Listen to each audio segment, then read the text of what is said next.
uma ou outra que ainda tem essa auditabilidade, essa accountability. A maioria já perdeu tudo, já virou uma bagunça geral. E o recrutamento para o cara trabalhar ali não tem nada a ver com chamado divino. Deus me chamou. Eu fui constrangido pelo Espírito de Deus. Não tem outra alternativa. Eu posso passar para o que eu quiser. Eu tenho competência para fazer o que eu desejar. Mas eu simplesmente não consigo. Como eu ouvi tantas vezes de tanta gente sincera e capaz, que me dizia, eu não consigo, olha, eu até fiz. Passei para direito, passei para isso, passei para aquilo, passei para tanta coisa. Passei de primeira, tentei fazer, mas no 6º mês eu já vi que eu não era uma pessoa para aquilo. Eu não saía e não saía de mim aquela vontade de servir a Deus, servindo o meu próximo, cuidando de gente, cuidando de vida, cuidando de alma, cuidando de corações, cuidando de necessitados, cuidando de aflitos, cuidando de abandonados, cuidando de idosos, cuidando de órfãos, cuidando de viúvas, cuidando de pessoas rejeitadas. Esse era o espírito que ainda reinou até uns 50 anos atrás. A maioria ainda tinha essa disponibilidade. Agora, de uns 40, 35 anos para cá, quantas centenas de vezes eu conversando com algum tipo de pastor dessas igrejas onde quem fundou é o dono, e ele diz que o dinheiro que você dá ali é para Deus, mas Deus habita o bolso dele, e nenhum lugar, o santo dos santos de Deus é o bolso do dono da igreja e da família dele, como é na maioria dos casos. Sabe onde é que eles recrutam essas pessoas?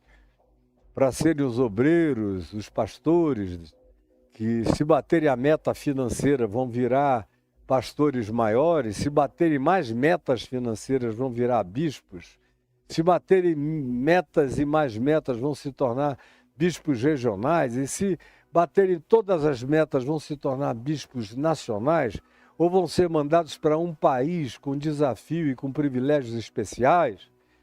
São recrutados na praça, em geral são camelôs. Tem os espias, os olheiros, que ficam vendo quem é que se comunica bem por aí. Antigamente, antes da internet, era direto nas praças. Era na Praça 15, na Praça da Sé, na Sens Pena, na sua cidade, nas principais praças. Estavam os olheiros das igrejas vendo quem era o cara melhor de bico e de convencimento. E aí via que por mais que ele se esforçasse, o dinheiro que ele botava no bolso era pouco. E aí chegava-se a ele e dizia, olha, venha, você vai fazer um curso de preparação de 3 meses para você aprender como dizer, o que dizer, e toda semana nós vamos ter um treinamento do tema da semana. Que era um tema que um determinado escritório de marketing produzia, e eu conheci vários que trabalharam nesses escritórios variados, determinavam um tema. O tema hoje é o Cálice de Belsazar. Aí no Brasil inteiro o tema era o Cálice de Belsazar. Aí eles inventavam 3, 4 argumentos totalmente falaciosos, baseados apenas num constrangimento para arrancar dinheiro das pessoas e em promessas falsas. O cara recebia aquele treinamento e ia e repetia. Por isso, se você ligasse a TV aqui, era a mesma coisa, tanto quanto se você ligasse em Roraima. Era a mesma coisa, porque era um padrão só. É franquia. E a grana vai para o bolso do dono da franquia. E alguns que enganam o dono da franquia separam um pouco mais para eles e fazem uma declaração torpe do quanto foi reunido. Alguns donos de franquia são rigorosíssimos, logo descobrem aí, vêm a banir e a punir esse indivíduo. Outros dizem, não, deixa para lá, o que ele está me mandando é uma fábula. Então eu não vou fingir que nem estou vendo. Mas esse é o critério.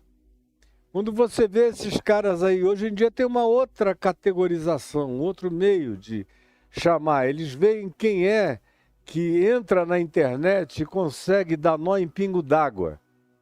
Aquelas figurinhas que estão ali, às vezes são pessoas inexpressivas na sua presença, mas atrás do microfone falam rápido, falam uma coisa depois da outra, vão emendando numa outra. Eles dizem, esse cara aí treinado dá um bom levantador de fundos.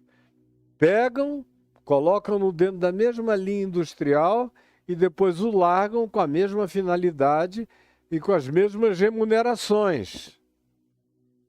Tem algumas denominações, uma delas especialmente, para não ter trabalhos adicionais e não gastar dinheiro com os filhos desse cara, dizem, você vai ganhar uma grana, mas com uma condição, você vai ter que fazer vasectomia. Aí o cara se vasectomiza para não fazer filho em ninguém, não ter despesa adicional para denominação e vai ganhar dinheiro em nome de Deus, para o bolso do franqueado, que é esse cujo santo dos santos, eu já disse, é o bolso dele e da família dele. E você vai, na sua tolice, na sua ingenuidade, na sua total falta de discernimento, na sua ignorância absoluta, que chega a beirar a idiotice, ou às vezes um atoleiro de idiotice, e dá tudo que pedem, crê em tudo que dizem, mesmo que seja a coisa mais maluca desse mundo, você embarca. Porque foi dito e foi falado em nome de Jesus. Não, ele falou em nome de Jesus, deve ser verdade. Falou em nome de Jesus, contou uma historinha, disse que pessoas foram curadas, levou 2 ou 3 que deram testemunho dizendo, depois que eu comecei a dar dinheiro aqui, os meus negócios mudaram. No meio de 5 mil, tem sempre 2, 3, 4, 5, 10, com uma história para contar.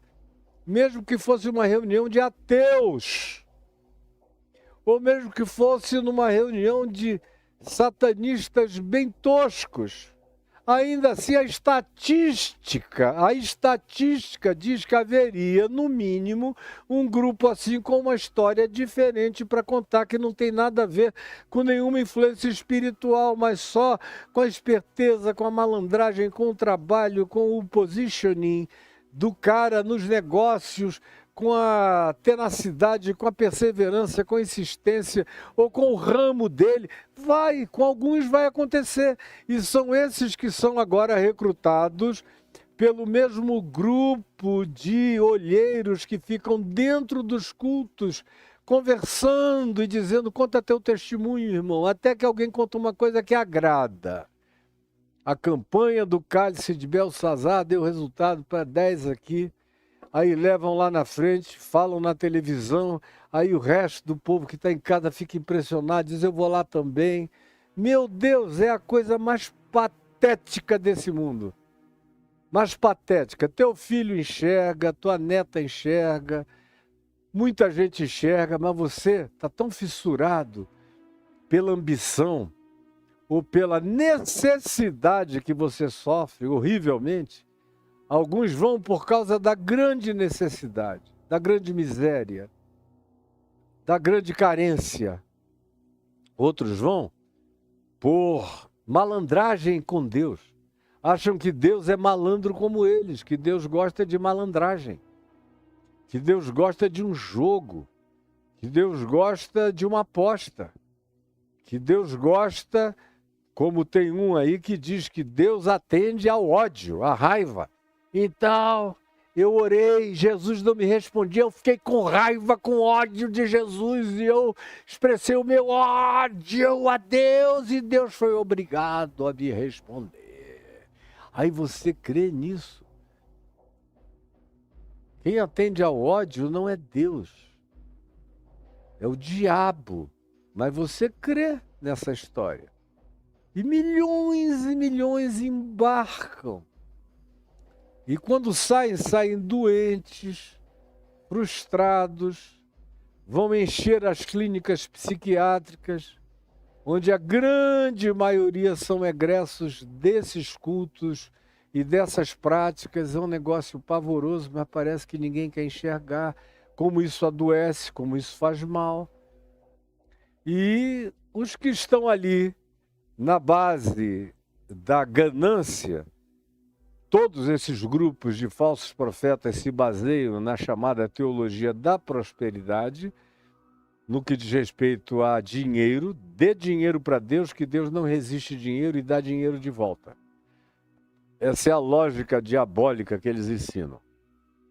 Ou então, a chamada teologia do domínio, que ensina você que uma vez que você agora é povo de Deus, está dando dinheiro para Deus, está recebendo dinheiro de Deus, você tem uma vocação para engrossar o caldo de votação daqueles que serão indicados para você eleger, para que a igreja ou a religião tenha domínio sobre o país, sobre a Câmara, sobre o Senado, sobre o Congresso, sobre as legislaturas, domínio para isentarem igrejas de impostos, para isentarem pastores de impostos, para trazerem benefícios extraordinários para esses grupos, para darem terrenos, para darem meios de construção, para darem tijolos, cimento, isso e aquilo outro. Isso para os que são mais simples. Os que são mais complexos querem televisões, rádios, milhões e milhões de reais em verbas de publicidade veiculadas para aquele lugar, ou verbas políticas, como a gente viu nos últimos anos, presidentes de denominação dizendo: o presidente da República disse que aqui nessa nossa cidade os prefeitos da região vão ter que vir pegar dinheiro na minha mão, porque eu sou o homem do presidente nessa região. Não é só no município, é nessa região. E eu vi alguns na televisão dizendo isso, com aquele orgulho diabólico, fazendo uma confissão que em outros tempos poderia implicar em prisão. De tão aéticas, de tão ilegais, de tão indecentes, de tão completamente violadoras dos princípios de um Estado mínimo que carregue direitos e dignidades mínimas e distribuição de importâncias e de papéis minimamente responsáveis no seu escopo de Estado. Tudo isso entrou para jogatina. O Estado está se transformando num grande cassino. E os jogadores mais influentes desse cassino crescem em importância dia a dia, e são os falsos profetas, que na sua denominação você chama de pastor, de bispo, de apóstolo, mas que Jesus chama de falso profeta. Paulo depois vem a chamar também de falso profeta. E Paulo multiplica a ênfase nos falsos profetas, como Jesus também aqui fala demais em falsos profetas. Como o irmão de Jesus, Judas, filho de Maria, provavelmente filho de Maria com José, é claro, chamava de falsos pastores. E Pedro também, falsos pastores. E vocês estão aí, seguindo, como diz o Salmo 73, tomando goladas e goladas, bebendo a largos sorvos, engolindo essa loucura toda. Isso já é uma introdução que eu podia concluir aqui. Mas Jesus diz: acautelai-vos, preste atenção, abra o olho em relação aos falsos profetas, eles estão para todo lado. Aí você diz: desde quando isso é assim? E eu já disse no início, desde sempre. Desde o Jardim do Éden, estava lá Adão e sua mulher, duas figuras mítico-arquetípicas na narrativa de Gênesis 1, 2 e 3, e tem um falso profeta, que naquele contexto ali está ambientado como uma serpente inteligentíssima, falando em nome de Deus, botando dúvida nas coisas de Deus e dizendo que Deus era um egoísta, que queria tudo para ele mesmo, mas que eles podiam ter uma divisão e um quinhão daquilo que Deus não queria compartilhar com eles. Foi assim o tempo todo, em todos os povos, não apenas na descendência semítica de Noé, e não apenas entre os hebreus que viraram israelitas. Não apenas entre eles.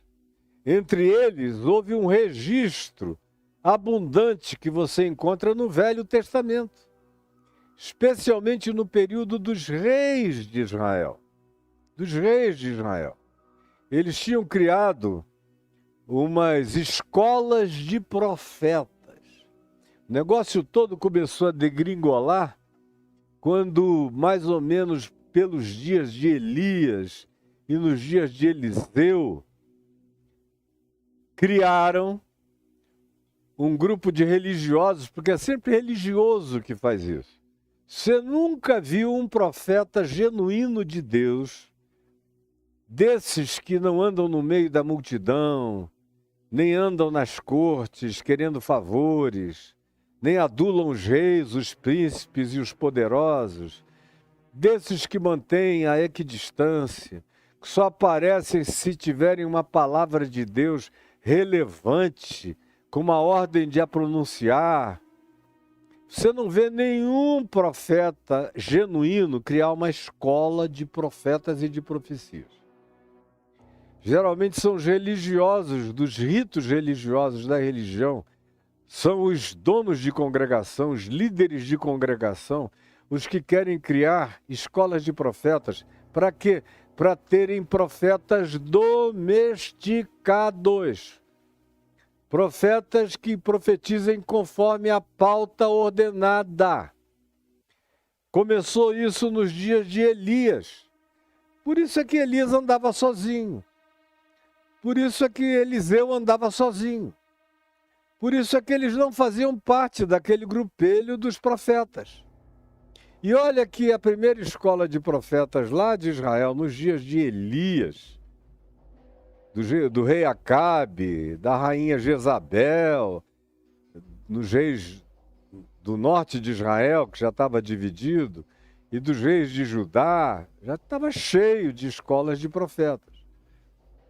No entanto, eles ainda tinham algum pudor, ainda tinham algum temor do Senhor. Ainda havia algumas pessoas com um mínimo de sensibilidade espiritual entre eles. Mas logo depois isso começou a se corromper, a se industrializar. Aí você vê que especialmente as narrativas vinculadas ao reino norte de Israel, as 10 tribos que se separaram de Judá e Benjamim e ficaram com a nação inteira, de Judá para cima até o Líbano, uma quantidade muito maior de terra.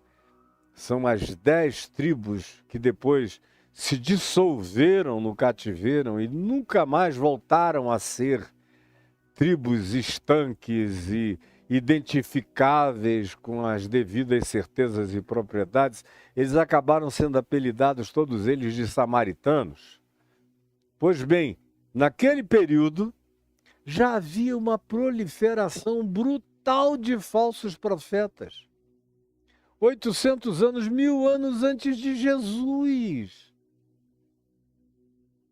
E, por exemplo, o rei Acabe, com a sua mulher Jezabel, que era cultuadora do deus Baal, que tinha o seu grande templo no Líbano, num lugar que está de pé, e que depois foi objeto de várias construções, e até hoje tem a ruína do deus Júpiter lá, num templo lindo, mas as pedras originais mais antigas são pré-baalinas, são pré-Baal. de uma edificação que os arqueólogos não sabem nem a datação de tão velha que ela é, de tão antiga, pré-diluviana, toneladas num bloco só, num templo que eles não sabem nem a quem foi dedicado. Mas em cima dessa primeira construção, lá no Líbano, você encontra as edificações do templo erigido a Maal, que foi o que durou mais tempo lá. Era uma espécie de Vaticano de Baal, que dava todas as instruções para todos os sacerdotes de Baal que impregnaram, encheram o norte de Israel e dominaram todos os reis de Israel. De tal modo que eles já andavam de plantão dentro das cortes, como acontece hoje em dia daqueles que são os pastores, os falsos profetas das cortes. Nos Estados Unidos eles estão nas cortes, aqui no Brasil eles estão nas cortes. Se você for na Argentina, onde tem menos crente, mas tem alguém na corte. Se você for a Guatemala, onde tem muito, está lotado nas cortes. Aonde eles têm o maior número de pessoas, eles penetram as cortes e eles arrancam favores. E em troca disso, eles dizem o que o cara quer ouvir. Sempre funcionou assim. É por isso que os verdadeiros profetas aqui da Bíblia, quando você lê dos profetas bíblicos, esses que têm livros aqui, eles foram todos rejeitados na sua geração. Como Jesus diz em Mateus, no capítulo 23, eles foram todos rejeitados na sua geração. Porque eles falavam a verdade do Evangelho de Deus contra o rei, contra a rainha, contra os Baalins, contra os cultos perniciosos, contra os sacrifícios humanos, contra as negociatas perversas, contra as alianças malignas que os reis de Israel faziam o tempo todo. A história de Israel no Velho Testamento é a história de uma tragédia.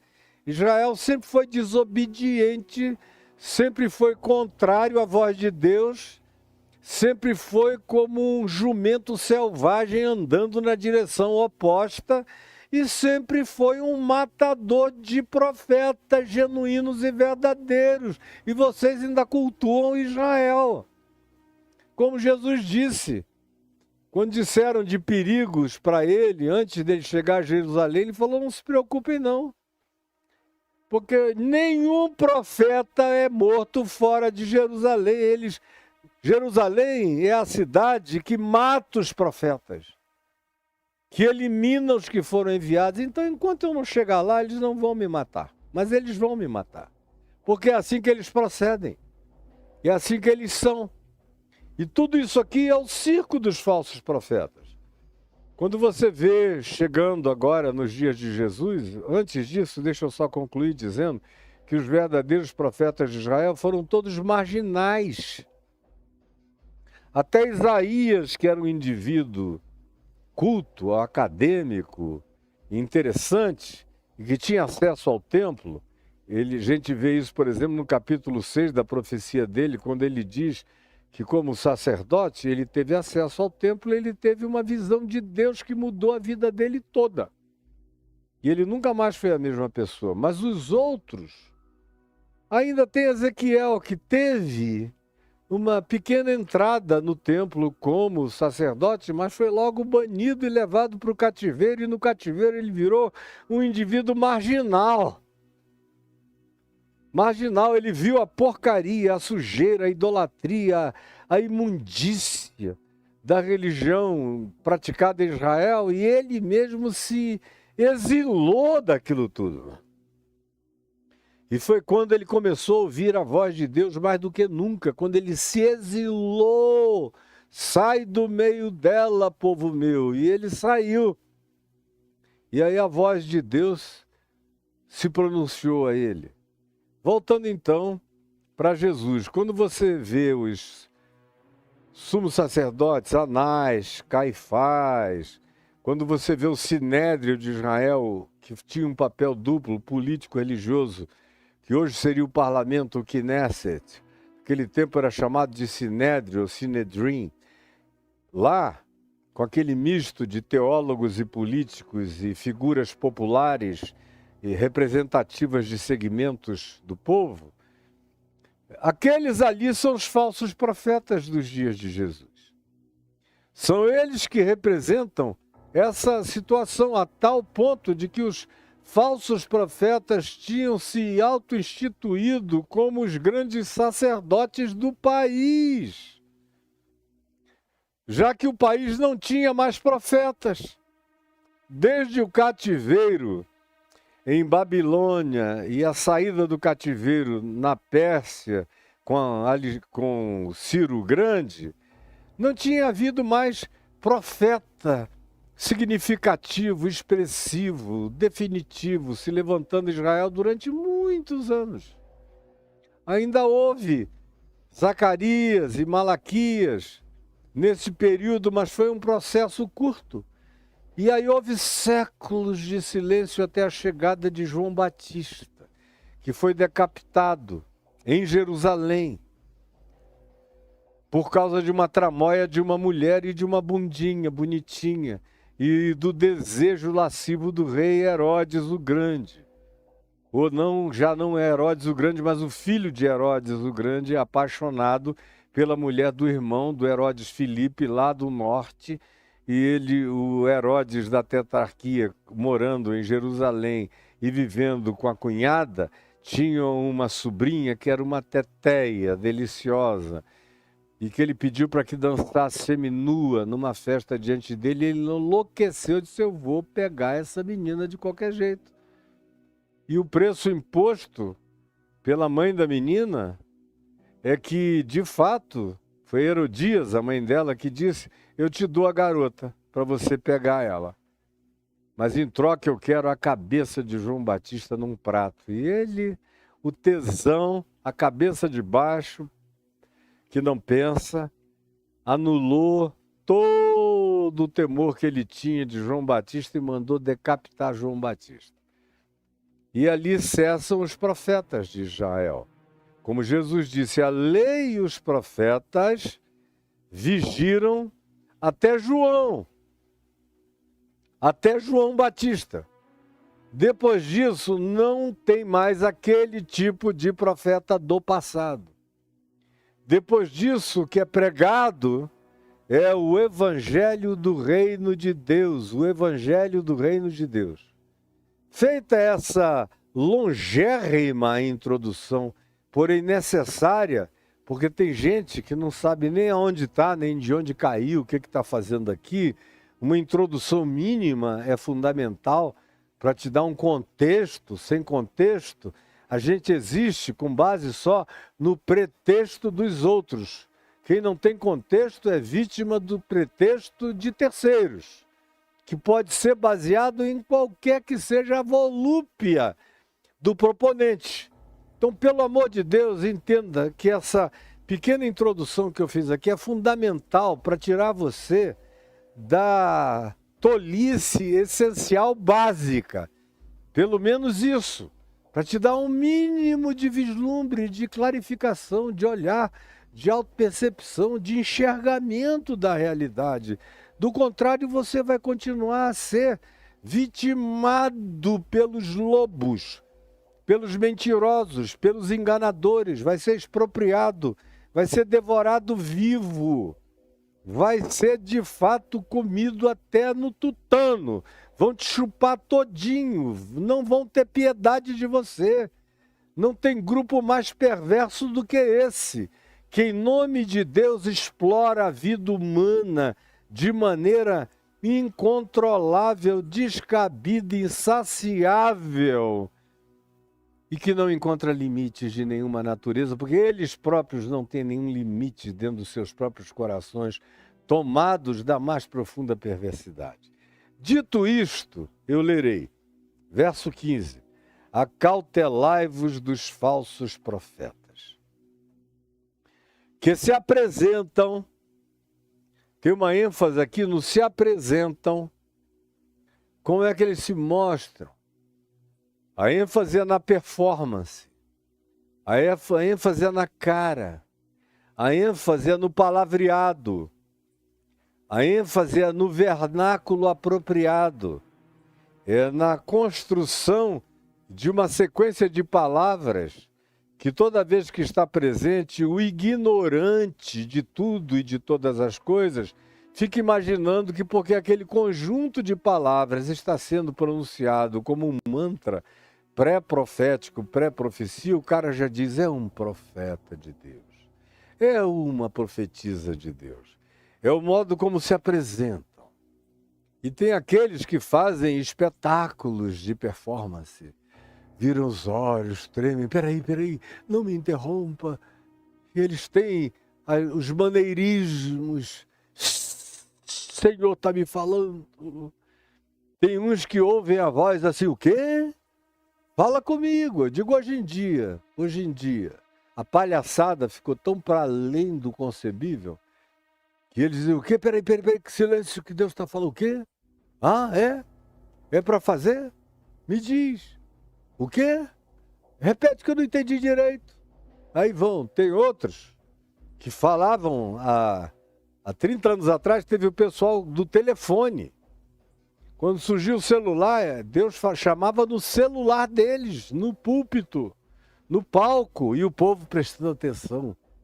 Meu Deus, é tanta burrice que às vezes você fica assolado de ira santa de ver tamanha burrice, ignorância e propensão ao engano de todas as formas e natureza.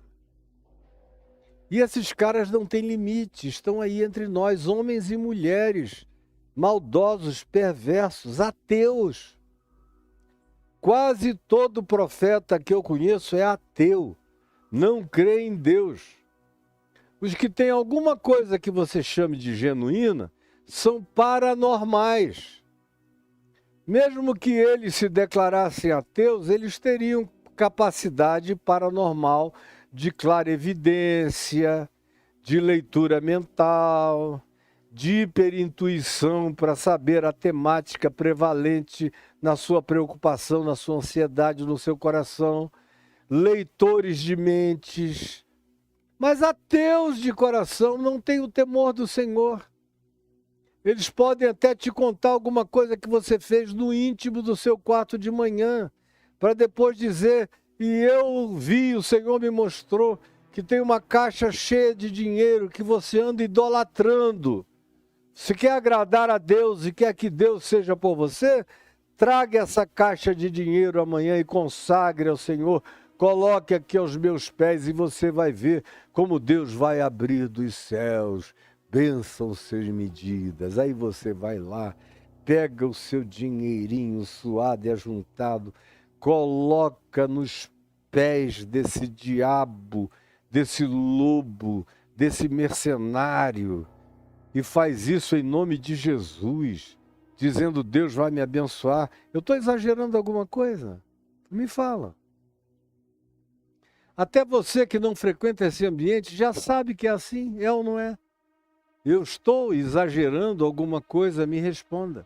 Eu estou exagerando alguma coisa, me diga, por favor. É claro que não. Eles se apresentam disfarçados. Como eu disse ontem, vou repetir hoje. É tudo máscara, é tudo plástica, é tudo missão impossível. Sabe aquelas máscaras do Tom Cruise e dos amigos na Missão Impossível? Eles vestem aquilo ali, ficam com a cara de qualquer um, colocam até um device, um aparelho que muda a voz para ficar com o timbre, com o tom, com a sonoridade da voz daquele cuja máscara eles puseram na cara. É tudo Missão Impossível. Só que como o público é burro, ignorante, tapeado, tapeável e estapeável de tanta ignorância, qualquer coisa cola, qualquer coisa pega. Tua mãe vai, teu pai vai menos, mas tua mãe entra direto. E quem estiver mais desesperado na família também entra direto.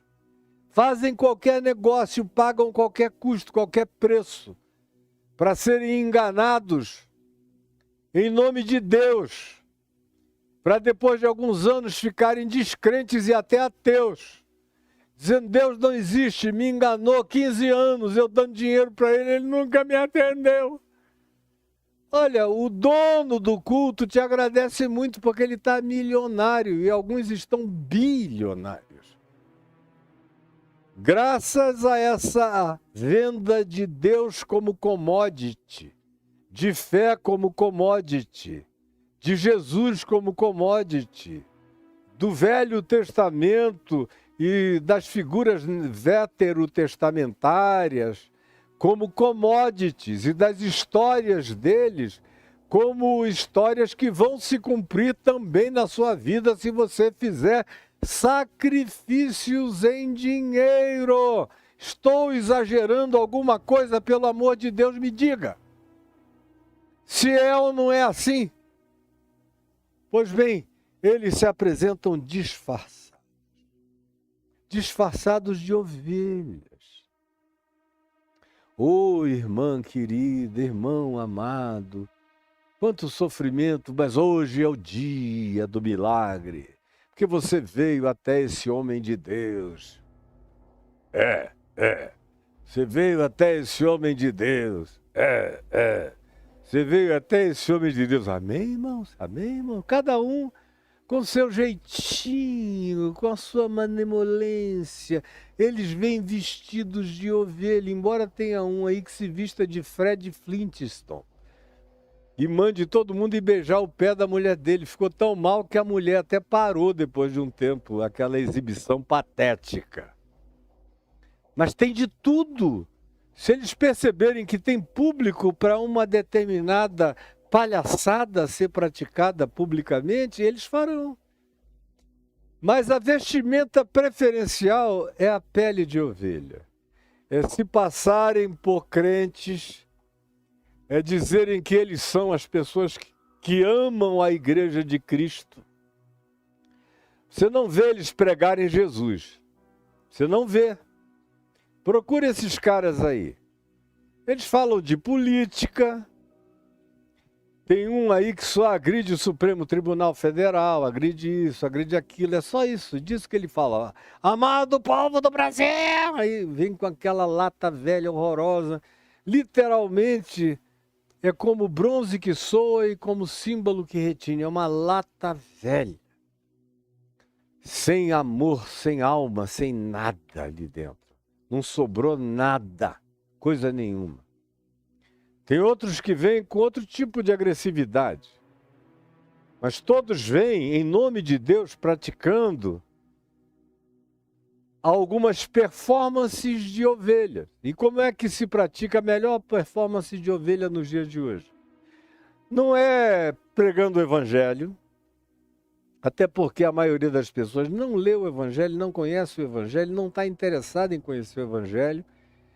Jesus serve no máximo para abençoar alguma coisa e trazer grana ou curar alguma doença, mas Evangelho para aprender, para obedecer, para viver, para melhorar, para virar gente, para crescer, para ter uma mente saudável, para tratar bem os filhos, a mulher, o marido, para se inserir na sociedade de maneira significativa, relevante, bonita, esplendorosa, grata a Deus, fazendo amizades com anjos. Não, ninguém quer. Então, o que é que sobra como temática? É o culto à igreja. O culto à congregação é o Deus da atualidade. Como no passado, era o culto a Israel. Os falsos profetas profetizavam todos em favor de Israel. Israel podia estar matando, roubando, destruindo, fazendo pior do que qualquer outro povo em volta, mas o falso profeta vinha e dizia: vocês é que são o povo de Deus ungido e abençoado. Aleluia! Amém ou não amém? E nos nossos dias é o culto à igreja. Tem que vir para a igreja, tem que estar na igreja. A igreja é o lugar de Deus, é onde Ele mora. Até o toalete de Deus é aqui. Deus faz cocô aqui, faz xixi aqui, dorme aqui, tem a caminha dele aqui. Se você quiser encontrar com Deus, vem comer e vê Deus aqui, porque Deus come aqui, come, se alimenta, não sai aqui desse lugar. O universo inteiro ele não está nem aí. A vida do resto do planeta ele não está nem aí. Ele é totalmente setorizado, ele está dentro dessa caixinha que a gente preparou e ele habita esse lugar. E se você quiser alguma coisa com ele, vem aqui, porque fora daqui ele não te ouve em lugar nenhum. Esse negócio que Jesus mandou de entrar no quarto e falar com o Pai que está em secreto é papo furado. Ele só ouve oração aqui, com a minha mediação, com a minha representação, e nesse lugar santificado, onde o dinheiro vira um sacrifício que agrada o coração de Deus na hora e volta para você num retorno extraordinário, e vocês vão, e vocês vão, e vocês vão, e vocês vão.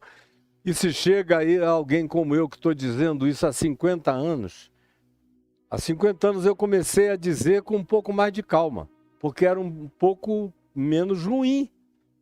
Mas de 40 anos para cá, quem estava vivo então e continua vivo hoje sabe que eu estou dizendo exatamente as mesmas coisas a vida inteira. E o número dos pervertidos pelos falsos profetas se tornou quase maioria absoluta, que o herege sou eu.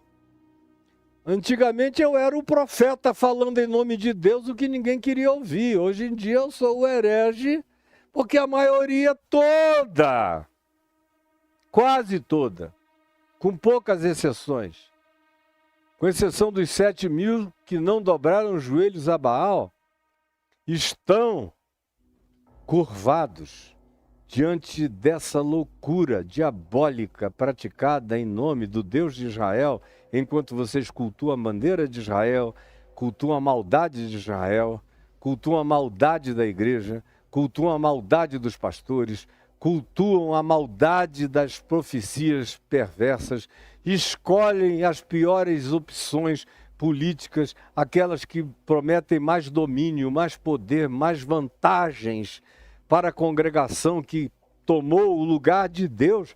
Ela é Deus mesmo, a congregação virou Deus no meio de vocês. Virou Deus no meio de vocês. O pecado contra o Espírito Santo é não dar o dízimo para a congregação, é não frequentar a congregação e é não obedecer o charlatão que é dono dela. Se não obedecer o charlatão, você está sob maldição. Eu estou exagerando alguma coisa, pelo amor de Deus, me digam. Estou? Vocês sabem que não. Pois bem, eles chegam disfarçados de ovelhas. Mas por dentro, esse é que é o problema, é que vocês não têm discernimento para ver o mais por dentro. Mais por dentro. Jesus diz, são lobos roubadores. É aquele lobo que parece uma hiena. Não é nem um lobo que caça. É aquele lobo oportunista que vê um leão comer uma caça, um predador mais elevado, matar e fica esperando a sobra, tipo uma hiena, para chegar lá e comer as migalhas. São oportunistas, aonde eles veem dor, sofrimento, carência, necessidade emocional e afetiva, divórcios infelizes, pobreza, miséria, qualquer outra situação de surpresa, doença na família, incurabilidades diversas com as quais as pessoas lidam, às vezes anos e anos e anos. Aonde quer que algo assim esteja acontecendo, é o lugar onde os falsos profetas aparecem com as promessas de cura, com as promessas de realização, se. Tem sempre um se. Se você puser antes, se você doar antes, se você fizer antes. Porque se você fizer antes e não houver bem nenhum com você, você já perdeu. E se não houver bem nenhum a você e você for reclamar, ele vai dizer, quem manda? Você não tem fé. Quem manda? Você não tem fé, minha filha. E fica querendo que Deus responda a tua oração, você não tem fé. Agora era a hora, você fez tudo certo, agora tinha que ter aquela fé doida. Aí a pessoa disse, não, eu tive tanta fé que eu fui até internada de tão nervosa que eu fiquei. Eu tive crises nervosas, eu tive até ataques. Eu caí no chão espumejantemente, de tão nervoso, ansioso. Eu estou adoecendo de outras coisas, mas Deus não me ouve. E eles dizem, é porque você não tem fé. E a culpa vai toda para você. Eu estou exagerando em alguma coisa, me responda, por favor. Agora, se eu não estou exagerando, pelo amor de Jesus, abre os seus olhos e saia desse antro de ladrões, de lobos, dessa cova, desse covil de salteadores, como Jesus chamou aqui em Mateus. Covil de salteadores foi como ele chamou o templo. Vocês transformaram esse lugar num covil de salteadores, aquilo que deveria ser uma casa de orações, de espontaneidade, de sinceridade, de levezas, de pureza. Vocês transformaram num covil de salteadores, é lobo voraz, brigando pelo espaço para tomar uns dos outros, querendo o nicho, o naco do outro, querendo crescer, brigam, se odeiam para ver quem é que faturou mais, quem é que aumentou mais esse rebanho de doentes idiotados. Estou exagerando em alguma coisa? Me responda, por favor. Pois bem, eles chegam disfarçados de ovelhas, de crentes. A paz do Senhor, irmão. Vai dar tudo certo. Em nome de Jesus eu te garanto. Aí são as expressões mais veementes que eles trazem sobre vocês. E vocês ficam impressionados, porque são todos pagãos de mente, ignorantes, gente que nunca entendeu nada nem coisa alguma, e é um prato feito para ser traçado por esses enganadores perversos. Aí Jesus diz, por dentro eles são assim. Aí você vem com a seguinte argumentação, bom, se é por dentro, como é que você quer que eu saiba de fora? Se você mesmo me ensina, Caio, ensinando a partir de Jesus, que nós humanos não vemos o coração dos outros. Não foi o que você acabou de ensinar em Mateus 7, de 1 a 4, não julgueis para que não sejais julgados? Eu vou lá, eu acho um monte de coisa estranha, mas eu não julgo. Eu acho esquisito, mas eu me repreendo. Não é isso que acontece com você?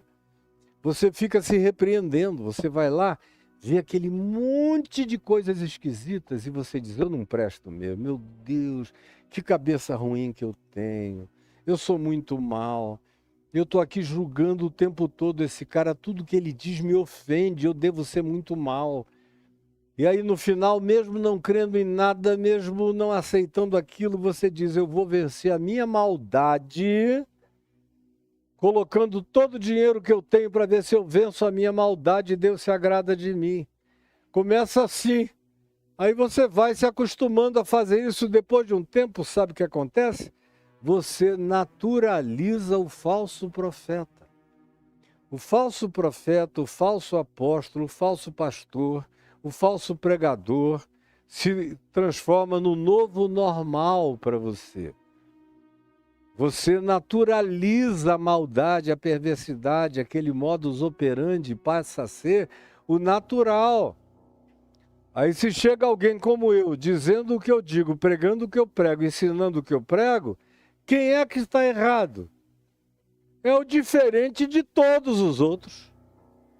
Eu sou diferente dos demais, logo, você que não quis entrar pela porta estreita, que não quis seguir o caminho estreito, que anda no caminho largo, que, como eu disse ontem, é composto, na sua maioria, por esse tipo de gente, de mente, de atitude, de proposta, você vai no fluxo dizendo, coitadinho, está sozinho, remando contra a correnteza, é um mal-sucedido, é um abandonado, ficou solitário. Sim, solitário como Isaías, Solitário como Jeremias, que foi até acusado de ser traidor do povo de Israel, porque não dizia sim para Israel, ao contrário, enfrentava Israel. Solitário como Amós, como Obadias, solitário como Miqueias, solitário como Malaquias, andando sozinho pelas ruas e ninguém ouvindo, solitário como Elias, solitário como João Batista, mal sucedidos do ponto de vista dos bem-sucedidos, que são os que determinam o caminho largo e esse fluxo de loucura que você segue todos os dias. Estou falando alguma coisa que você já não intua a respeito? Pelo amor de Deus, não se engane. E aí a sua perguntinha, como é que eu vou saber o que está do lado de dentro, Caio? Jesus disse, meu filho, você não tem desculpa. Quem disse foi Jesus. Quem disse foi Jesus, meu filho, minha filhinha. Você não tem desculpa. Olha só o que Jesus disse. Por que você não tem desculpa?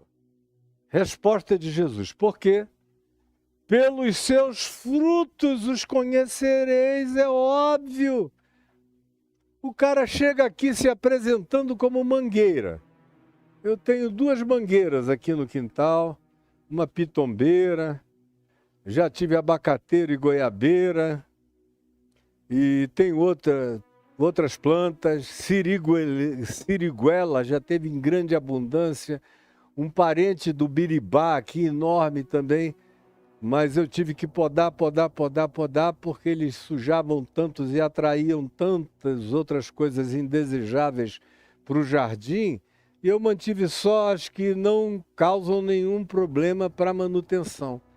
Mas as minhas 2 mangueiras continuam dando manga e muito doce, de ótima qualidade. A minha pitangueira, quando chega tempo de pitanga, que maravilha!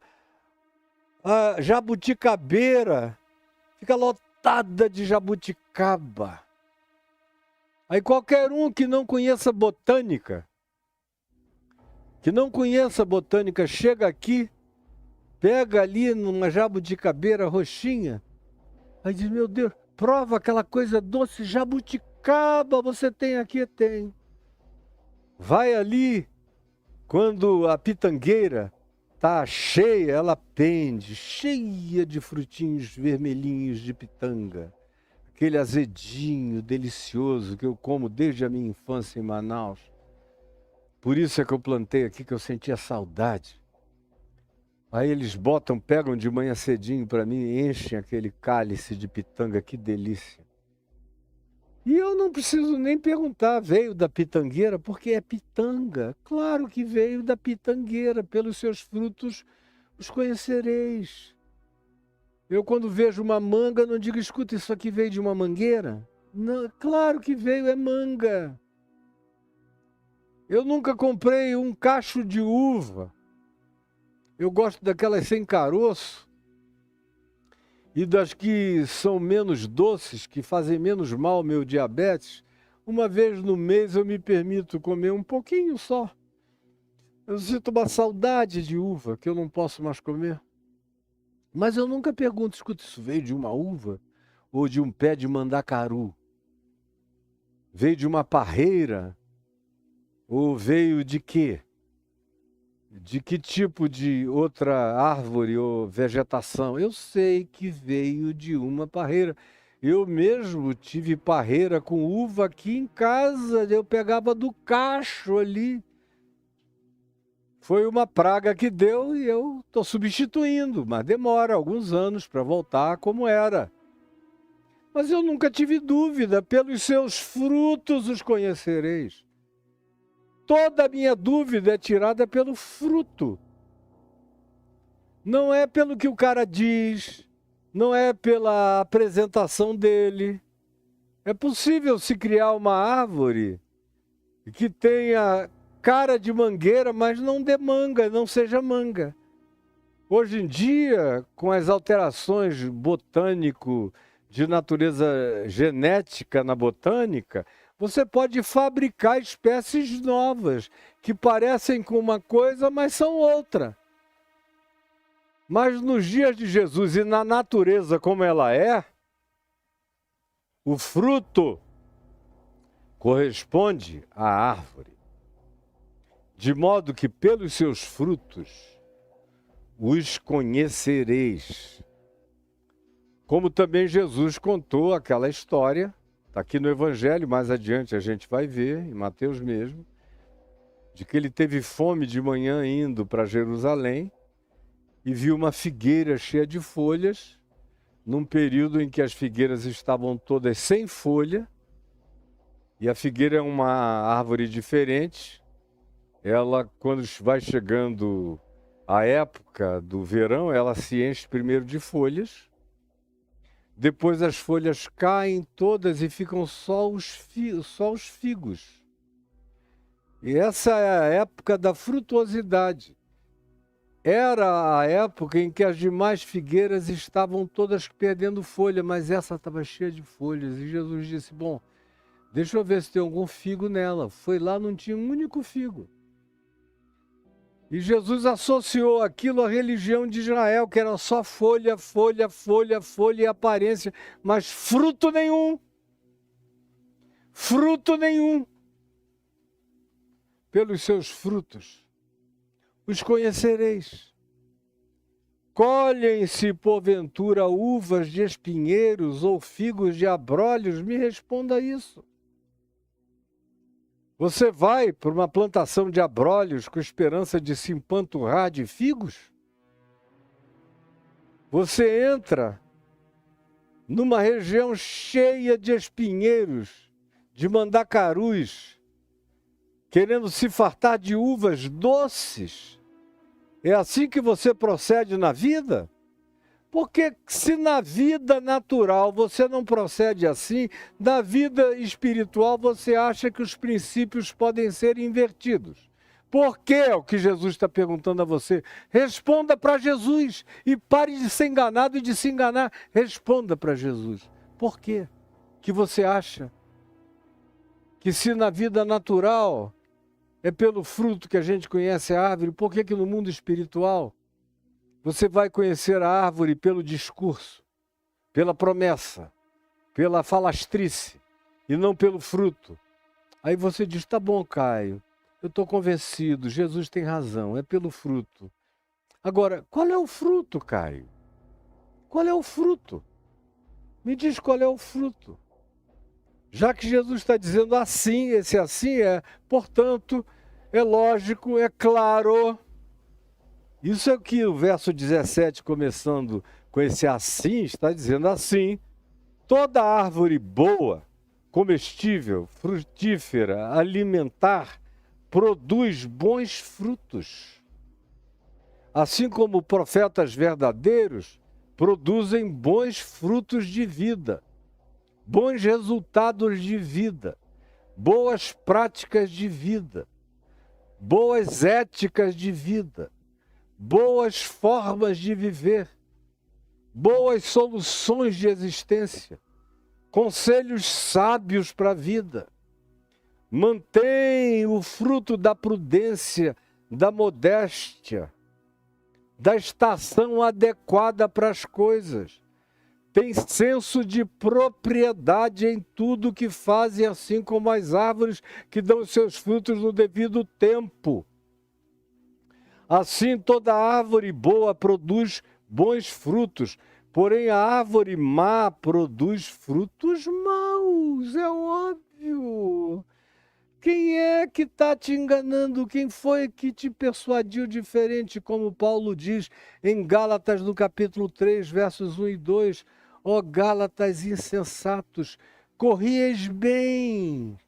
Quem foi que vos persuadiu do contrário, para que vocês que começaram muito bem no Espírito Santo, no Evangelho, entendendo a palavra do Evangelho, tenham agora se aperfeiçoado na loucura, na carne, na idiotice, na maldade? Quem foi que fez isso com vocês? Paulo disse, eu não pude nem virar de costas, eu fui ali, vocês ficaram assim de repente. Porque essas coisas têm o poder de virar a mente das pessoas com uma rapidez enorme, dependendo da carência ou da ganância. Aí Jesus prossegue dizendo, não pode a árvore boa, preste atenção, não pode, assim como ele disse, não podeis servir a dois senhores. Não pode. Assim como ele disse, entrai pela porta estreita. Assim como ele disse, esforçai-vos por entrar. Assim como ele deu mandamentos com ordens peremptórias e imperativas. Aqui também, ele diz, não pode. Se ele diz que não pode, é porque não pode. Ninguém consegue. Não pode a árvore boa produzir fruto mau. Se eu sou um homem bom, quando eu digo bom, não é que eu sou perfeito. Eu sei que eu sou um pecador imperfeito. Como diz João na primeira epístola dele, se dissermos que não temos cometido o pecado, fazemos-lo mentiroso e a verdade não está em nós. Por outro lado, eu não vivo na prática do pecado. O pecado me habita, mas eu não dou vazão a ele, não me inclino no pendor dele. O coloco sob a obediência de Cristo Jesus, mas ele existe latentemente, no mínimo em todos nós, até no melhor de nós. Ninguém pode brincar com isto.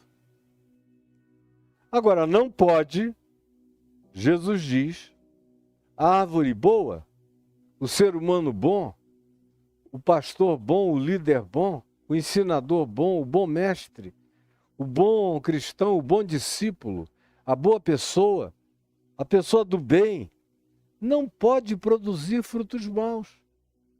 Se você vê alguém que tem um discurso lindo, maravilhoso, poético, enternecedor, extraordinário, mas quando ele desce dali daquele palco, você vai conviver com ele. Ele é só gritaria, palavrão, torpeza, maldade, desconstrução, desejo ruim, malignidade. As expressões mais toscas, ogras e violentas possíveis. Ameaçador, intimidador, covarde, aproveitador, dissimulador, hipócrita, mentiroso, sedutor, leva vantagem sobre a ingenuidade dos outros, narcisista, egocêntrico. Como é que essa pessoa pode ser boa dando frutos tão maus? É o que Jesus diz, não se enganem pelo discurso, nem pela aparência, nem pela performaticidade exterior. Você só consegue saber se alguém é de fato do bem, se você tiver a ocasião de ver o fruto cotidiano da vida dessa pessoa. Ou se você tem o testemunho cotidiano dos que estão ao lado dele, testemunhando a bondade, a verdade, a sinceridade daquilo que emana, que brota da existência dessa pessoa. Porque não pode a árvore boa produzir frutos maus. Não pode. Do mesmo modo, ele diz, nem a árvore má pode produzir fruto bom. A coisa mais maravilhosa, sublime e divina de Jesus é a simplicidade dele. É igual a MC ao quadrado. Tá, é a fórmula da vida, está ali, simples. Todo mundo passa por cima e ninguém enxerga o óbvio. Aí ele vem, mesmo dizendo da maneira mais simples possível, você continua atropelando a verdade sem dar atenção a ela. Não pode. Tem que haver reciprocidade e correspondência de acordo com a natureza, tem que ser o fruto, para o bem ou para o mal.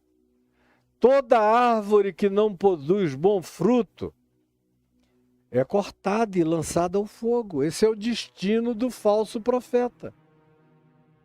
Esse é o destino do falso pastor, do falso sacerdote, do falso padre. do falso papa, do falso mulá, do falso imã, do falso representante espiritual, do falso pai de santo, do falso líder do que quer que pretenda apresentar a você algo que ele próprio não representa, não é e não pratica, sendo ele próprio mal. Esse princípio se aplica a tudo. Jesus está aplicando de maneira completamente objetiva e específica aos falsos profetas, porque ele está falando com os discípulos dele. Agora, esse princípio você pode levar para o todo da vida, que você não será enganado se assim for e se assim praticar. Toda árvore que não produz bom fruto é cortada. E você que está aí enganando, enchendo o seu bolso de dinheiro, achando-se o espertalhão do mundo, quem não está se dando bem financeiramente ou com os recursos que você tem, você chama de otário, você chama de alguém que perdeu a graça de Deus, que não está sob a bênção de Deus. Vá brincando disso que você vai ser acordado pelo capiroto, meu amigo. Você vai acordar com um beijo de língua de Beelzebu entrando até a tua alma. Vai ser cortado, mano. Mana. Não brinca disso não. Tem um monte de gente brincando disso. Eles vão fazendo isso, eles fazem isso 1 ano, 2 anos, 10 anos, 20 anos. Não tem câncer, não morrem de nada, continua tudo igual. Diz, Deus não está nem aí. Deus não está nem aí. Esse negócio de obediência ao evangelho é para os fracos. Aqui para mim, não. Para mim, eu dito as minhas regras e Deus está comigo. A prova de que Deus está comigo é que não falta dinheiro. Dinheiro é o sinal supremo da bênção de Deus na minha vida. É que eu tenho grana, muita grana para fazer o que eu quiser. É ou não é assim que as coisas são avaliadas? Não foi assim que lhe foi ensinado, que você tem aprendido? Me diga. Aí Jesus termina dizendo, assim, pois. Outra vez é aquele pois evocativo, que chama o contexto antecedente inteiro para o ambiente da conclusão. Assim, pois, pelos seus frutos os conhecereis.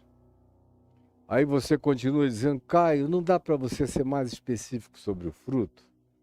Claro, pois o fruto do Espírito de Cristo, como está escrito aqui em Gálatas no capítulo 5, o fruto do Espírito de Cristo, o fruto de Jesus, o fruto do Evangelho, preste atenção aqui em mim, pois o fruto do Espírito de Cristo é amor. Amor. São pessoas que amam de verdade, se importam de verdade com o próximo, se interessam definitivamente pela dor do outro, pela miséria do outro. Se eles tiverem, eles são os primeiros a ajudarem, são os primeiros a meterem a mão no bolso. O fruto é amor do Espírito de Cristo. Deus é amor. Quem quer que carregue o Espírito de Cristo, ama. Não é amor erótico. Não, eu sou um bom pastor, eu amo todas as irmãzinhas, já comi quase todas elas, deliciosas, gostosas, santinhas minhas, do meu harém santificado. Você está pensando que eu estou exagerando? Está pensando que eu estou exagerando? Eu sei o que eu estou te falando, há anos que é assim. E tem menina aqui que sabe exatamente, e tem marido aqui que sabe exatamente do que eu estou falando. Pois bem, você chega e quer saber qual é o fruto? É o que decorre de amor. E que não é amor erótico. É amor filéu, amor filantrópico, amor misericordioso, amor fraterno, É amor sublime, amor ágape, agapau. Amor que não quer saber de lucro pessoal, que está disposto a entregar o que possa e o que tem e o que consiga para ajudar quem não tem. Esse é um fruto. Generosidade, lealdade, fidelidade, mansidão, bondade, longanimidade, paciência, autocontrole. Não é alguém que sai por aí gritando, ameaçando, cercado de segurança. Vem brincar comigo que você vai ver com quem que você vai lidar.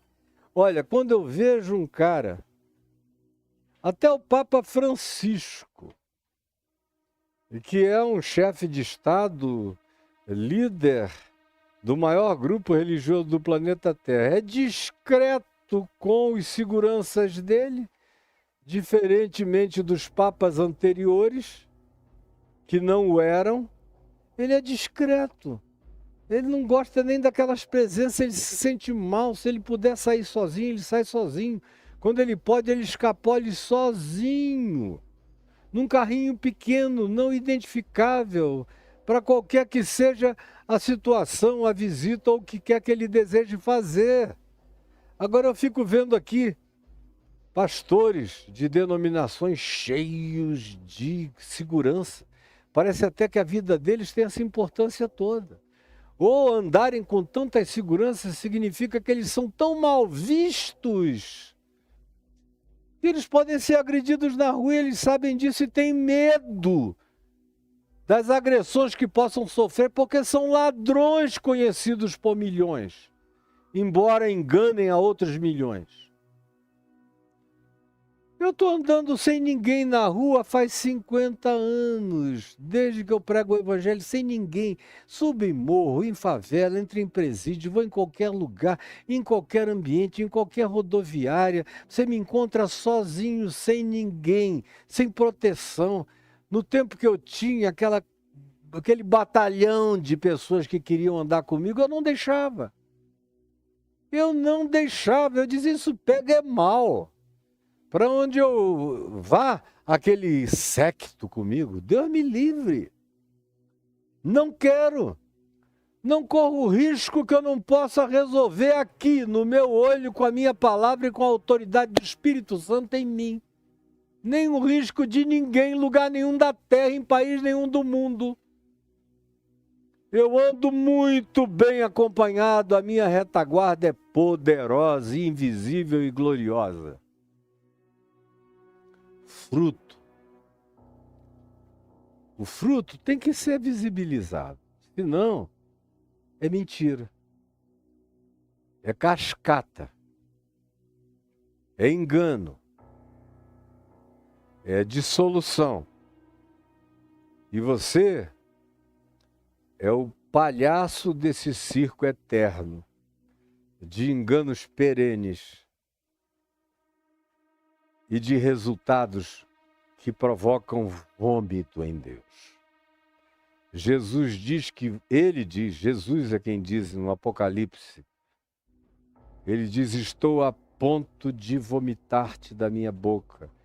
Ele fala isso à igreja de Laodiceia.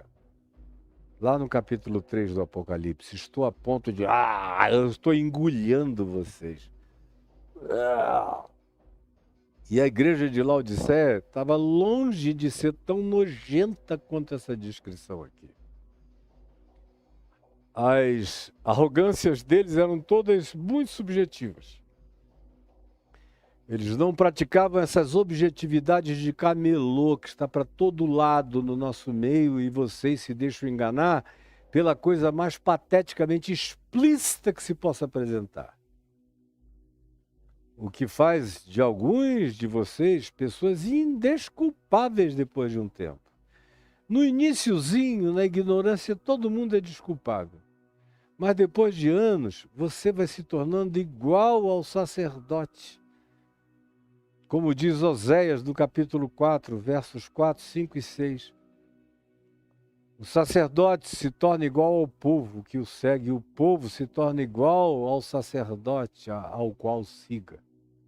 Eles vão criando uma retroalimentação de maldades. Por isso, depois de um tempo, você que começou na ignorância absoluta, agora, anos depois, você já não é mais inocente. Você já aprendeu a maldade, gostou dela, está fazendo parte dela e está tirando proveito. E a palavra que eu disse hoje da parte de Jesus é todinha para você, se assim você se tornou. Senhor Jesus, este é o Evangelho. Esta é a palavra. Essa é a simplicidade. Essa é a clareza. Chega a ser obtusa de tão óbvia. É chapadamente franca. É explícita. É inequívoca. Não deixa pretextos e nem portinholas de saída para ninguém. Até aquele que nunca tinha ouvido isto, ouviu hoje, tendo ouvido hoje, não tem mais desculpas. Não tem mais para onde escapar. Não tem mais como se dissimular.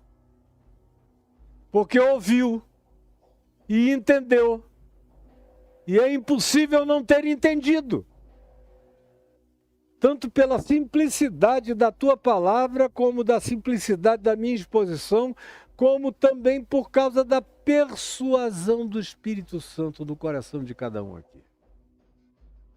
E eu te peço que haja lugar no coração de alguns para que esse entendimento mude a vida, o caminho e a existência deles e os salve desse engano perverso.